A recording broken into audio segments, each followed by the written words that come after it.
नमस्ते। आज हम एक ऐसे टॉपिक को ब्रेक डाउन करने वाले हैं जो हम सबकी लाइफ का हिस्सा है, प्रोक्रेस्टिनेशन, यानी काम को टालना। लेकिन सोचिए, क्या हो अगर जिसे हम हमेशा आलसी या लेजीनेस समझते आए हैं वो आलसिया हो ही नहीं।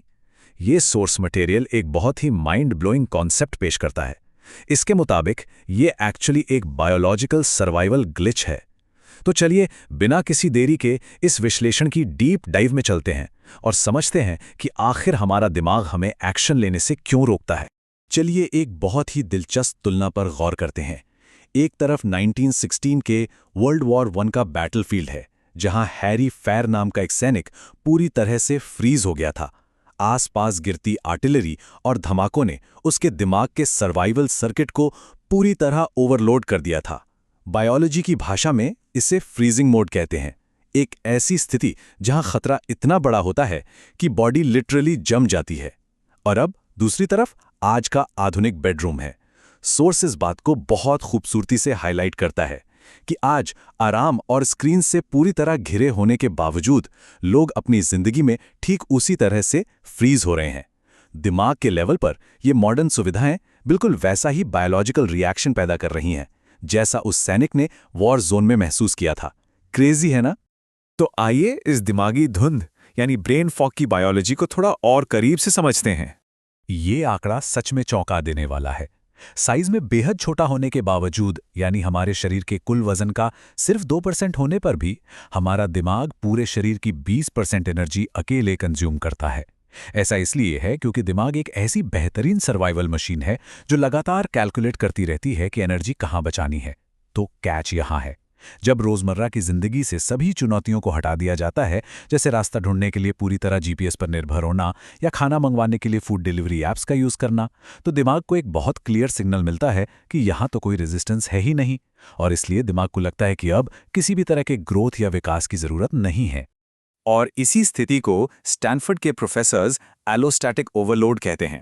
ये एक ऐसी स्टेट है जहां जिंदगी से हर तरह का संघर्ष, हर तरह का फ्रिक्शन पूरी तरह से खत्म हो जाता है। इसका सीधा नतीजा ब्रेन फॉग और बायोलॉजिकल बैंक्रप्सी। सोर्स समझाता है कि सस्ते डोपामिन के चक्कर में मेहनत करने की आदत को छोड़ देना दरअसल हमारे दिमाग की एग्जीक्यूटिव क्षमताओं को सिकोड़ देता है।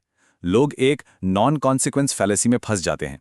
उन्हें लगता है कि आगे बढ़ने के लिए और सही वक्त आने के लिए अभी अनंत समय बचा है, जबकि रियलिटी में उनका दिमाग धीरे धीरे अपनी पूरी फंक्शनैलिटी खो रहा होता है। अब सवाल ये है कि इस बायोलॉजिकल बैंक्रप्सी को आखिर रिवर्स कैसे किया जाए। यहां सोर्स अपना कोर फ्रेमवर्क इंट्रोड्यूस करता है जिसे फ्रिक्शन मैक्सिंग कहा गया है। इसे एक फिजिकल मेटाफोर से समझते हैं जो यहां बिल्कुल सटीक बैठता है। जिस तरह हमारे दांतों और जबड़े की मांसपेशियों को मजबूत रहने के लिए सख्त खाने की जरूरत होती है और सिर्फ नरम चीजें या मुलायम खाने से वो मांसपेशियां कमजोर पड़कर एट्रोफी का शिकार हो जाती हैं, ठीक उसी तरह एक फ्रिक्शनलेस यानी बिना किसी संघर्ष वाली जिंदगी जीने से हमारे दिमाग का एग्जीक्यूटिव फंक्शन भी एट्रोफी का शिकार होने लगता है। आज के अधिकतर मॉडर्न ऐप्स इस तरह डिजाइन किए गए हैं कि लोग ऑटो पायलट मोड में रहें, जहां दिमाग पर कोई जोर ना पड़े, और यही लगातार आराम दिमाग के लिए सबसे ज्यादा नुकसानदेह साबित होता है। सोर्स मटेरियल की ये फिलॉसफी इस आर्ग्यूमेंट पर आधारित है कि फ्रिक्शन कोई बुरी चीज नहीं है, बल्कि ये एक जरूरी फिल्टर की तरह काम करता है जो ह्यूमन पोटेंशियल को निखारता है। उदाहरण के लिए स्पार्टन योद्धाओं का हिस्टोरिकल मेटाफॉर ले लीजिए। स्पार्टन्स जानबूझकर कड़ी मेहनत और कष्टों का सामना करते थे क्योंकि उनका मानना था कि सिर्फ वही सर्वाइव करेगा जो मजबूत होगा।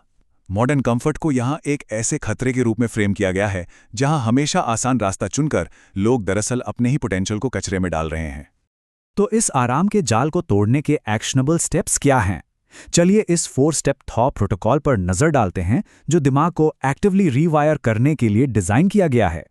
ये रहा वो पूरा बायोलॉजिकल रीसेट प्रोटोकॉल। इसमें क्रिटिकल थिंकिंग को दोबारा बिल्ड करने से लेकर दिमाग की न्यूरोलॉजिकल क्लेंजिंग तक सब कुछ स्टेप बाय स्टेप शामिल है। आइए इन चारों स्टेप्स को बारीकी से ब्रेक डाउन करें। पहला कदम है the 20 minute problem rule. Rule बहुत ही सिंपल है।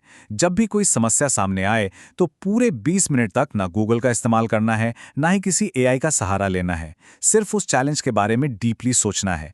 ये प्रोसेस दिमाग को फोर्स करता है कि वो अपने सॉल्यूशंस खुद ढूंढें और उन क्रिटिकल थिंकिंग पाथवेज को दोबारा जोड़ें जो डिजिटल रेस्क्यू की वजह से कमजोर पड़ गए थे।